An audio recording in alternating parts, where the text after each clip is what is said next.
हरे कृष्णा।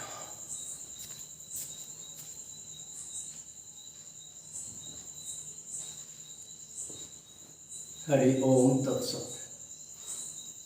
ओम नमो अस्तुअनंताय सहस्रमूर्ति सहस्रपादाक्षि शिरोभावे सहस्रनाम्ने पुरुषाय शाश्वते सहस्रकोटि युगधारणे नमः।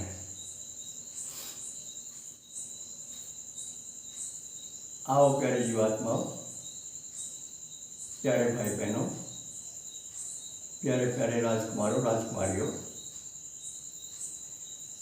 थोड़ा सुबह के समय का सदुपयोग कर लें। आज दिन शुक्रवार है और उतरते असोज की पड़वा तिथि है। आश्विन शुक्ल प्रतिपदा, विक्रमी संवत 2077, अंग्रेजी तारीख 18 सितंबर सन 2020। आज ईश्वर की अतुकी कृपा से हमें आपको ये अधिक मास प्राप्त हुआ है, जिसे आम भाषा में लौंज का महीना कहते हैं। इसी का नाम अधिक मास है। इसे ही मल मास भी कहते हैं और इसे ही पुरुषोत्तम मास भी कहते हैं। और सनातन धर्म के पुरातन सूत्रों के अनुसार इन दिनों में यदि हम प्राप्त जानकारी के अनुसार प्राणपण से अपनी साधना को बढ़ाना चाहें, अपनी साधना में उन्नति करना चाहें, आत्मचिंतन की ओर बढ़ना चाहें, आत्मा परमात्मा के विषय में समुचित जानकारी प्राप्त करना चाहें, तो बहुत ही सुंदर अवसर है। बस एक ही बात का हमें ध्यान रखना है, कहीं हमारी साधना में, कहीं हमारी वाणी में, कहीं हमारे संयम में रजोगुण तमोगुण का प्रवेश ना हो। बस ये विशेष ध्यान रखना है। कई बार हम याद दिला रहे हैं आपके, और आपके भी याद होगा अवश्य, रजोगुण और तमोगुण की अवस्था में जो कर्म किए जाते हैं, जो साधना की जाती है, जो यज्ञ दान तप किए जाते हैं, उनके समुचित फल से वंचित रह जाते हैं। चूँकि भगवान का विधान है, भगवान ने स्वयं कहा है। जिसने गीता का अध्ययन किया हुआ है उसके ध्यान आ जाएगा, ये तो मेरे ध्यान नहीं कि इस अध्याय में कौन सा श्लोक है, लेकिन ये अवश्य है कि भगवान ने स्वयं श्रीमुख से कहा है कि रजोगुण तमोगुण की स्थिति में जो कर्म किए जाते हैं उनका फल मैं नहीं देता, क्योंकि उनमें दिखावट बनावट होती है। अच्छा, दिखावट बनावट को हम और आप भी पसंद नहीं करते, परंतु इसमें एक भेद है। दूसरों की दिखावट बनावट तो हमें जस जाती है, देखी जाती है, अपनी नहीं देखती, यहाँ मार खा जाते हैं। हम भी बनावट में होते हैं, दिखावट में होते हैं, लेकिन अपनी हमें वो गलत नहीं लगती। और कई बार दूसरे के प्रति भ्रम भी हो जाता है, वो दिखावट बनावट में नहीं भी होता है, उसे दिखावट बनावट में मान लेते हैं।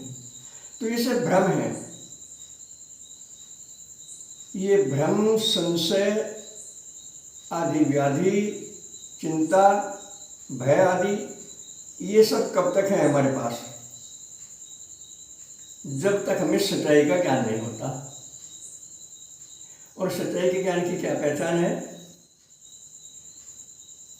अवश्य ही आपको जानकारी होगी। थोड़ी सी हम भी इसमें आपकी जानकारी के अनुसार आपको प्रोत्साहित करना चाहते हैं। सच्चाई में कभी भी दिखावट बनावट नहीं होती। और उसका भरपूर लाभ हमें मिलने भी लगता है। अगर वास्तव में हमें सच्चाई का साथ पकड़ लिया तो निश्चय हमारा विवेक जाग जाता है, और विवेक सबका समान होता है। सच्चाई की परिभाषा भी सबके लिए एक ही होती है। परमपिता परमात्मा ने ये विवेक नाम की अलौकिक अद्भुत शक्ति जो मिलती है, जब तक हम इसका भरपूर सदुपयोग नहीं करते, हम जीवन के कई पहलुओं में फेल रह जाते हैं। ऐसा कुछ कुछ हमारा भी अनुभव है, और हमारे पूर्वज ऋषि मुनि महापुरुषों का, और जिन महापुरुषों ने प्रस्थान त्रय के अनुसार अपना जीवन ढाला है, अंतरात्मा के अनुसार जिन्होंने अपना जीवन ढाला है, जो अंतर्मुखी हुए हैं, उनके विचार भी हमें सुनने को मिल जाते हैं किसी न किसी माध्यम से। क्योंकि परमपिता परमात्मा जो है कितने दयालु हैं और कितना हमारा ध्यान रखते हैं, ये भी हम भूल जाते हैं कई बार। भगवान की कृपा का, भगवान की दया का और इस मनुष्य जीवन का कई बार हमसे दुरुपयोग हो जाता है, और जब तक हम उस दुरुपयोग को दुरुपयोग नहीं मान बैठते तब तक वो हटता भी नहीं। ये बातें बहुत बारीकी से, बहुत प्रेम से, बहुत गंभीरता से जानने, सुनने और पहचानने योग्य हैं, क्योंकि संपूर्ण मानव जाति को परमात्मा ने संपूर्ण क्षमता बराबर दी हुई है। ये तो हमने पहले भी कई बार वीडियो में आपके याद दिलाया है। ऋग्वेद के अंतिम सूक्त में भगवान ने कहा है कि हे मनुष्यों, आप स्त्री रूप में हैं चाहे पुरुष रूप में हैं, मैं आप सबको समान शक्ति देकर संसार में भेजता हूँ, समान बुद्धि देता हूँ, सब कुछ शक्ति समान देकर भेजता हूँ। उसका कभी दुरुपयोग ना करियो, एक होकर रहियो और नेक काम करियो। और वेद वाणी आप जानते ही हैं, भगवत वाणी है, अपौरुषेय है, और उसको समझना भी सबके बस का नहीं है। जब तक हमारा भोजन शुद्ध नहीं होता, हमारी संगति शुद्ध नहीं होती, हमारा अनुवांशिकता का दोष समाप्त नहीं होता, और प्रारब्ध दोष भी जब तक समाप्त नहीं होता, तब तक हम इन रहस्यों को भले ही कह दें समझ गए भाई, कहाँ समझ गए जी, समझे नहीं। क्यों? क्योंकि समझते उसका लाभ मिलने लगता है, और हम कह भी रहे समझ गए, लाभ नहीं मिल रहा। कौन सा लाभ? आत्मबोध का लाभ, स्वयं को जानने का लाभ, सर्वज्ञता का लाभ, आत्मीय प्रेम का लाभ, परमार्थ में जीवन का लाभ,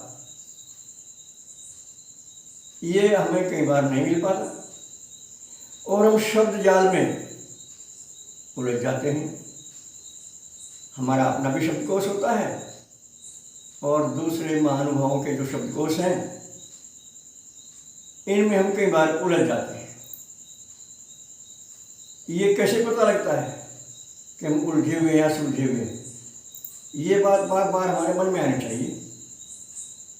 अगर उलझे हुए हैं तो ये जो 10 विकार हैं मुख्यतः, काम, क्रोध, मद, लोभ, मोह, अहंकार, मत्सर, राग, द्वेष, ईर्ष्या, ये प्रभावी होते देखे जाते हैं, और उस समय हमारा ज्ञान शून्य हो जाता है। जब विकार हावी होते हैं तो ज्ञान शून्य हो जाता है। तो समझो कि हम उलझे हुए हैं, अज्ञान को हमने ज्ञान मान लिया है, और वाक पटु तो कोई हमने ज्ञान मान लिया। ये भूल हमसे हो रही है, और इस भूल को भूल समझकर जब तक अपने इष्टदेव से, अपने प्रभु से बार बार निवेदन नहीं करेंगे,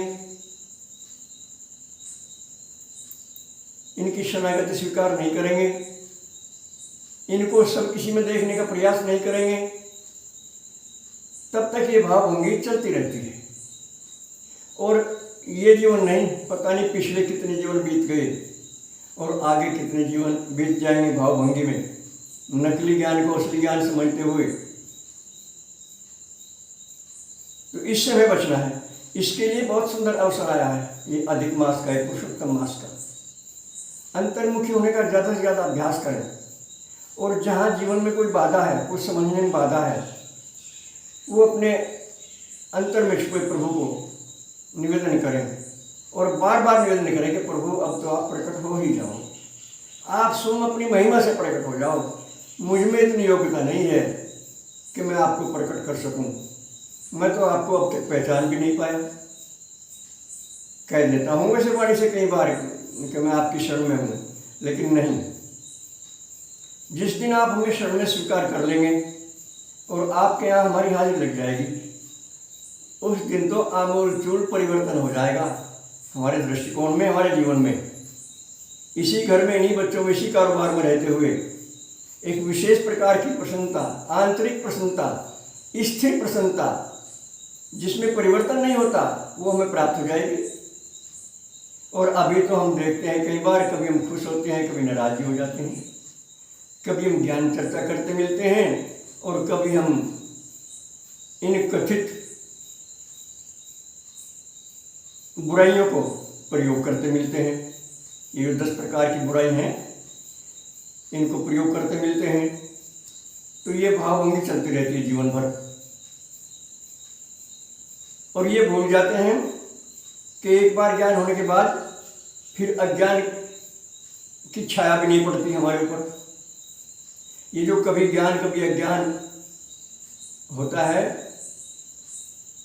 कभी प्रसन्न होते हैं, कभी नाराज होते हैं, कभी गुस्सा आता है, कभी लोभ हावी हो जाता है, कभी राग द्वेष ईर्ष्या हो जाती है, कभी गुरुजनों तक को हम उपदेश करने लगते हैं, गुरुजनों की बातों को ना समझकर, उनके भाव को ना समझकर उन्हें अपने सुझाव देने लगते हैं। ये सब भावभंगी तो है। ये क्या है? इससे बचना है। जब तक स्वयं को नहीं जान पाते, दूसरों को नहीं जाना संभव है। तो इसलिए अवसर का लाभ उठाइए, स्वयं को जानिए और वाक पटुता से ऊपर उठिए।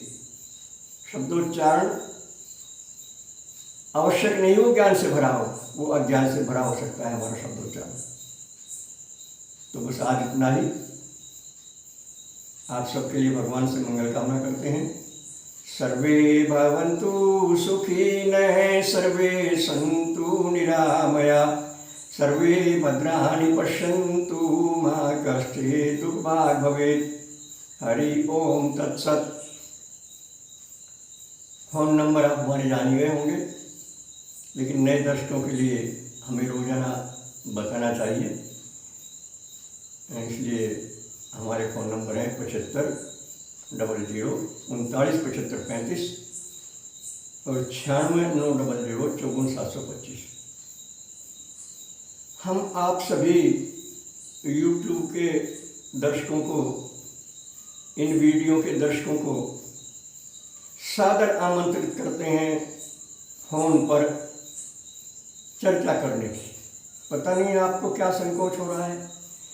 केवल 1-2 जिज्ञासु ही ऐसे हैं अभी हमारी जानकारी में जो दिल खोलकर फ़ोन पर हमसे बातें करते हैं। हमें बड़ा अच्छा लगता है, बड़ी प्रसन्नता होती है। तो हम चाहते हैं कि अधिक से अधिक संख्या में हम लोग इस प्रकार की चर्चा करें।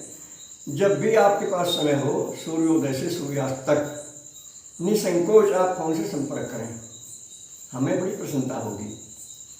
चूँकि हमें भी लाभ होगा आपसे मिलकर। ये नहीं कि आपको भी लाभ होगा, नहीं हमें भी लाभ होगा, चूँकि उभय पक्षी लाभ होता है। ये जो आत्मसत्ता है, ये सर्वत्र व्याप्त है, इसका भाव नहीं है कहीं भी। यही जानकारी तो करनी है आपस में बात करके हमें। धन्यवाद। ओम शुक्राय नमः।